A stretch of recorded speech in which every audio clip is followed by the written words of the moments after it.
मैं हूं आबिद हुसैन शेख, आपका खैर मकदम है 4TV न्यूज कर्नाटक एक्सप्रेस में। एक ही उम्मीदवार नहीं लड़ सकता 2 क्षेत्रों से चुनाव, डीके शिव कुमार का बड़ा बयान। कांग्रेस में एक क्षेत्र से एक ही को मिलेगा टिकट।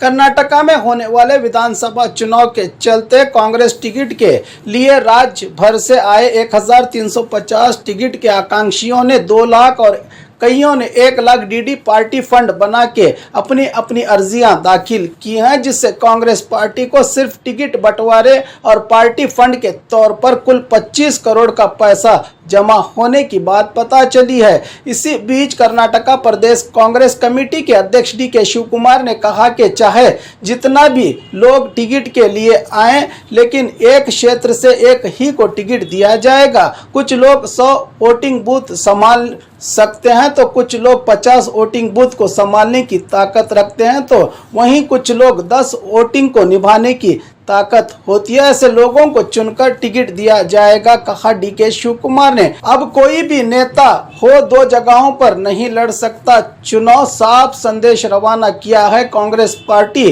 को डीके शिव कुमार ने। आरएसएस दफ्तर में बीजेपी मंत्रियों की मीटिंग। बेंगलुरु में रहे राष्ट्रीय स्वयंसेवक संघ, जो बीजेपी पार्टी की रीढ़ की हड्डी कहलाती है, जहां पर राज्य बीजेपी सरकार में मंत्री अशोक, मंत्री सुधाकर, मंत्री मुनिरत्ना और मंत्री डॉक्टर अश्वत्थ नारायण दिखे। दफ्तर में मीडिया को भी कोई जवाब नहीं दिया। बीजेपी के इन नेताओं ने एक जनप्रतिनिधि होकर आजादी में ना के बराबर योगदान देने वाले आरएसएस दफ्तर में नौकरों की तरह घूमते नजर आए। मंत्री और नेता इनके सरकारी कार में घूमने के लिए तक आम जनता के टैक्स से पेट्रोल भरा जाता है। उसी आम जनता के टैक्स से भरे गए कीमती पेट्रोल से आरएसएस दफ्तर के चक्कर काटते हैं ये नेता, कह रहे हैं जानकार। पालिका सदस्यों को बने 1 महीना होने के बावजूद भी नहीं है अधिकार। बीजापुर शहर के महानगर पालिका चुनाव होकर 1 महीना हुआ है, जहां पर 17 BJP, 10 Congress, 2 MIM, 5 independents, 1 JDS के पालिका में सदस्य चुना है जनता ने, लेकिन अब तक इनके खातों में अधिकार ही नहीं दिया गया। हालांकि मेयर, उप मेयर के लिए रिजर्वेशन भी दी गई है। मेयर के लिए 2A महिला और उप मेयर के लिए जनरल को दिया गया है, लेकिन नए चुनायित सदस्यों को सिर्फ उनका सर्टिफिकेट दिया गया है अब तक, लेकिन इनका पावर मेयर, उप मेयर चुनाव के बाद ही मिलेगा। इतनी देरी क्यों का सवाल कर रही है शहर की जनता और चुने गए कारपोरेटर।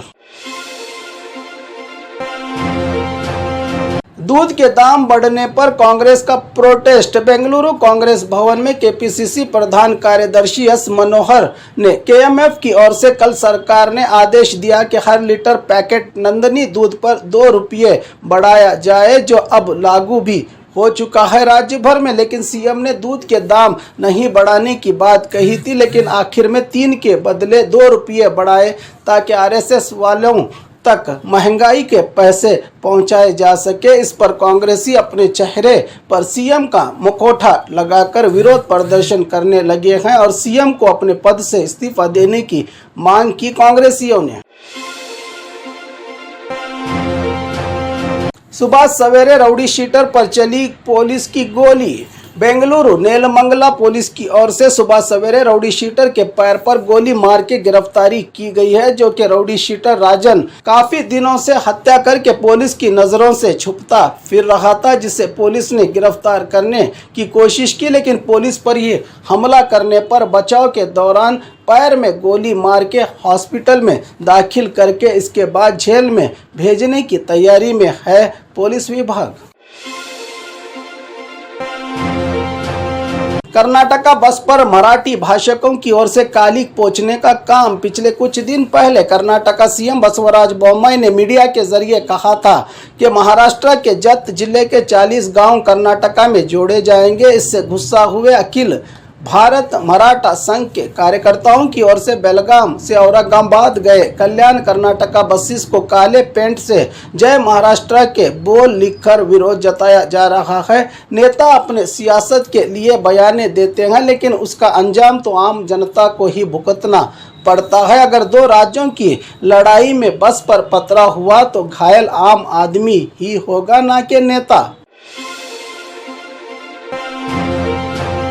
आवारा गायों से जनता परेशान। कोप्पल शहर के सिटी सेंट्रल में आवारा सड़क छाप गायों से अब जनता डरने लगी है, क्योंकि गायों का झुंड कब किसके वाहन के बीच आ जाए, कब एक दूसरे के साथ भिड़ जाए पता नहीं। साथ ही वाहनों पर जाने वाले और पैदल जाने वालों पर भी कई बार यही सड़क छाप आवारा गाय टक्कर और हमला करके मार चुके हैं। पिछले ही हफ्ते वाहनों पर जाने वाले और पैदल जाने वालों पर भी कई बार यही सड़क छाप आवारा गायों की टक्कर और हमले से पिछले एक हफ्ते ही पहले रमेजा नामी महिला की मौत हो गई थी। इस पर अब यहाँ की जनता डर के माहौल में जी रही है। राज्य की बीजेपी सरकार गौशाला के नाम पर आम गरीब जनता से टैक्स को पानी की तरह बहा रही है, लेकिन असलियत में गौशाला में रहने वाले गाय तो सड़कों पर घूम रहे हैं। क्या सच में गौशाला में गाय हैं या नहीं, क्योंकि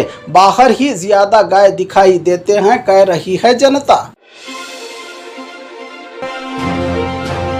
राज्य के कोने कोने में वोटर आईडी गोलमाल। राज्य में वोटर आईडी में गोलमाल बड़ी जोरों पर है। बेंगलुरु ही नहीं बल्कि अब हुबली धारवाड़ शहर में भी वोटर आईडी में बड़ा घोटाला होने की बात खुद कही जा रही है। एमएलए की ओर से हुबली धारवाड़ उत्तर क्षेत्र के कांग्रेस एमएलए प्रसाद अब्बैया ने सीधा आरोप लगाया है कि इनके क्षेत्र में जून महीने में बेंगलुरु की एक निजी कंपनी से स्मार्ट सिटी के नाम पर सर्वे करके पुराने वोटरों को डिलीट करके नए फर्जी वोटरों को शामिल किया गया है। वोटर लिस्ट में ऐसा आरोप विपक्षी दल लगा रहा है। 10,000 नकली वोटरों को जोड़े जाने का आरोप लगाया है खुद एमएलए प्रसाद अब्बैया ने। सरकारी हॉस्पिटल बना गंदगी का ढेर। गुलबर्गा शहर का सरकारी जिम्स हॉस्पिटल में ना सही तरह से इलाज, ना ही सही तरह से देखभाल और ना ही सही तरह से टॉयलेट की व्यवस्था है। इस हॉस्पिटल में टॉयलेट का पानी पूरे वार्ड में फैल जाता है, उसी पानी में से मरीजों को गुजरना पड़ता है। इस लापरवाही पर जिम्मेदारों से पूछने पर जवाब देने से इनकार किया जाता है। ओपीडी में भी नाम दाखिल करने के लिए घंटों कतार में खड़े रहना पड़ता है। मरीजों को कब सुधरेंगी सरकारी हॉस्पिटल्स, जबकि गुलबर्गा शहर को कमिश्नरेट का दर्जा हासिल है, जो किसी बड़े शहरों के मुकाबले कम नहीं, मगर जनता है कि परेशान। फॉरेस्ट अधिकारियों की लापरवाही से मौत, जनता का उमड़ा गुस्सा। चिकमंगलुरु जिला जो हमेशा से जंगली इलाका कहलाता है, इसी बीच जिले के मुडिगेरे तालुका में जंगली हाथी के हमले से कई घरों में नुकसान और एक महिला ने भी जान गंवाई है। इन हाथियों के हमले में इतना होने के बावजूद भी फॉरेस्ट अधिकारियों की ओर से कोई न आता देखकर आज गांव के लोगों ने फॉरेस्ट ऑफिस में घुसकर वहां रहे सामान को बाहर फेंककर फॉरेस्ट स्टाफ को गांव खाली करने की चेतावनी दी। गांव वालों ने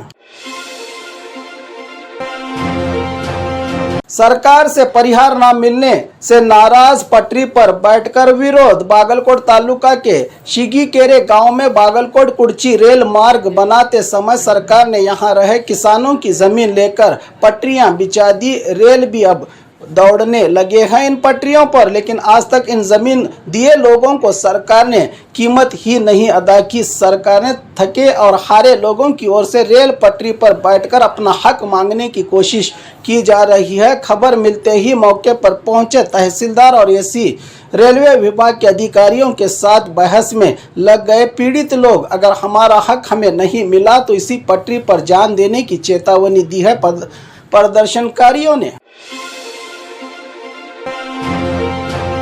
बेगम तालाब के इलाके को सार्वजनिक करने की आम आदमी पार्टी की मांग। बीजापुर शहर के शाही तालाब से जाने वाली बेगम तालाब को कांग्रेस की सरकार की अवधि में जल संसाधन मंत्री रहे डॉक्टर एमबी पाटिल की ओर से इसका विकास कार्य किया गया था, जहां पर हाल ही में कुछ लोग गलत काम करते देखकर प्रशासन इस ऐतिहासिक तालाब को जनता के लिए बंद कर दिया है। इसी बीच आज बीजापुर आम आदमी पार्टी की ओर से महानगर पालिका कमिश्नर विजय मक्कल की को मेमोरेंडम देकर दोबारा जनता के लिए बेगम तालाब के दरवाजे खोलने की मांग की गई। कमिश्नर से आम आदमी पार्टी के पदाधिकारी और कार्यकर्ताओं ने।